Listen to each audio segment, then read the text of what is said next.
Welcome back, everyone! This is my last pre-art fight video, I swear. I was inspired by Already Ish's pre-fight video. I thought I'd go through my characters, but verbally explain the lore connected to them that I left out of their character pages on Artfight, since I know people don't read massive paragraphs. If you're interested in any of these characters, you can find their links in the description. This is mostly an audio-only video since I made this super last minute. Like, I'm recording this the night before I'm posting. So, the next time I do one of these, which I plan to, I'll have some stuff to watch as well. This video is also going to be separated by universe, not the order in which they appear on my Artfight page. First is my most beloved creation, Cepheus. These are characters who struggle in a world being devoured by corrupt magic. This is also going to be the most heavily censored section because this is connected to an ongoing roleplay, and my players tend to find me strange places, doing weird things, and I don't want to spoil them. First up is Xiao. Xiao is a nameless cursed being, Xiao meaning stranger in classic runic, a name given to her by a close friend. Her curse eats away at her body and mind, represented by the black marks on her skin. A complete transformation turns the cursed being into a demon. However, Xiao has been cursed for almost half a millennia, and yet her curse has never progressed. She is currently employed as the magical education minister for the Kingdom of 8 Domains. The official reason being for her extreme amount of knowledge in the magical arts after her centuries alive. The unofficial reason is to keep an eye on Xiao in case her curse does cause problems. Valor, a knight of the Temple of Orin that rests atop the clouds. She is heavily scarred physically. She has served as a temple knight for most of her life after she was trained by the god of wind, Orin. She is regularly sent out on missions to kill cultists and dissenters who revoke the power of the Cephean pantheon. Eren is the son of a baron. His golden flames are unique among those who know fire magic. After his parents committed fraud and the barony was set to be executed, the Empress's royal advisor, only known as Dreamweaver, let him join the military instead of taking his head. And for many, many years, he served under the Northern Warlord as his right-hand man.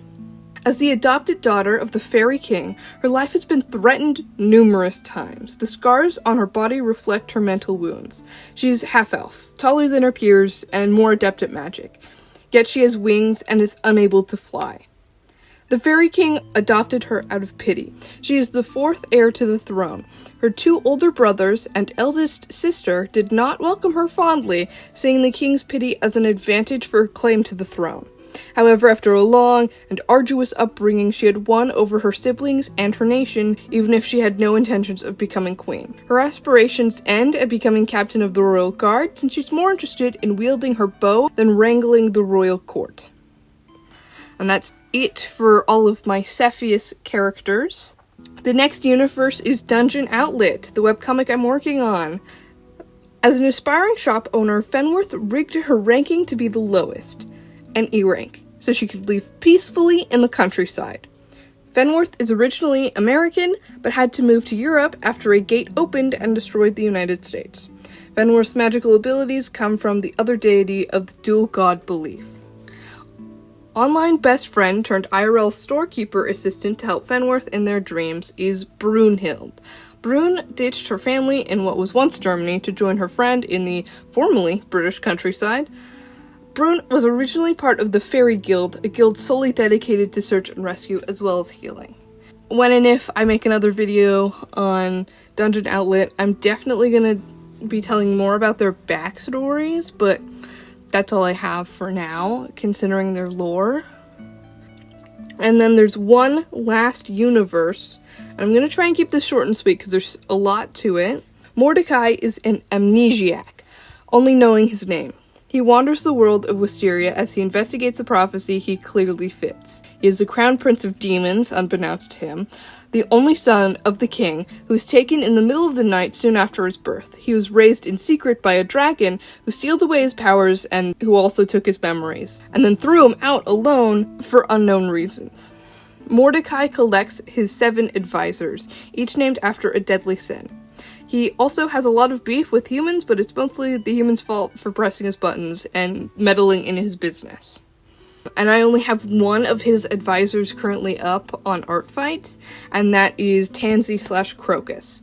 Crocus is one of Mordecai's 7 advisors, modeled after the Sin of Envy. As Tansy, he abandoned his family name and his heritage as a forest elf to wander alone for many years, eventually stumbling across Mordecai, who gave his life more purpose. Mordecai makes a deal with Tansy to serve under him in exchange for his magical abilities back. Sometime later, and after a chance encounter with illusion magic, Tansy is temporarily placed in a male body, which kickstarts his transition. He later asks for a new name for Mordecai, who names him Crocus.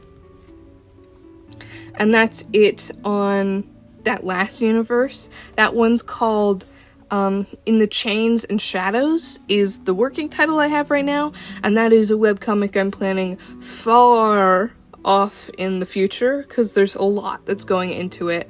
But I'm making Dungeon Outlet right now currently as kind of like a filler practice, something I can just pick up for a little bit and then drop when I need to, whenever this is ready. And then also on my Artfight page, I have some stragglers. I have no idea what story or world these two fools should be placed in, so they're in narrative no man's land right now. So what I'm gonna say might sound a little bit like a pitch, and you can probably take it as one. So for the next 2 characters, if you want to comment your thoughts, your opinions on any directions you would personally take their characters, let me know, because in like a month or 2, once Artfight is over and everything's cooled down, I'll definitely be revisiting their characters for where I should place them. Aster is a non-binary tech whiz who wakes up one day inside of the internet. After both a literal and metaphorical uphill battle, they emerge back into the real world. 100 years later, once it's become a solar punk-inspired futuristic world. They have to navigate a new tech-fueled environment as someone who could accidentally destroy it with their abilities to control anything and everything electronic. However, because he is no longer used to his physical body, he is incredibly physically weak. So he has to go on life on hard mode in all of the wrong ways. And then there's Hitch, a veteran who was used in human experimentation. Now, almost a certain amount of time later, way too long, the world reached peace. Hitch has noticeably gotten much younger, 20 years younger. In a race to find exactly what kind of experiment was done on him, he will uncover what his country was hiding from him, from the rest of the world, the desperate strings they were trying to pull not to lose, the fact that they were meddling with spirits, which is supposed to be the twist. Now as the only person who can stop the other world from consuming his world, Hitch has to use his curse pass to find a future for his home. Hitch is the one I'm most, iffy on. I'm not really sure if I want, a cursed spirit world to be the kind of fantasy twist. Because, the way I imagine the story right now, it's kind of like a sci-fi, and then it's haha, just kidding, this is a fantasy all along. But I don't know if that's an especially good backstory.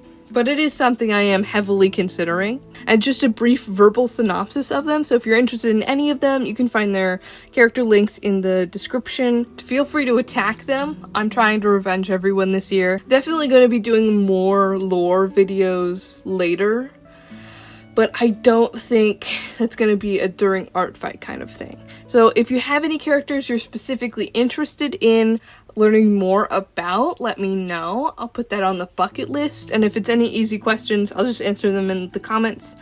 But if you're just generally yes, more content about this one, please, then I will heavily consider that, especially with some of the future plans I have. And that'll be all for today, folks. You can catch me at the end of next week with the video on all the attacks I've done so far during Artfight. I hope you enjoyed the video. If you need more of a refresher on what Artfight is, there are resources in the description. And as always, have a wonderful day.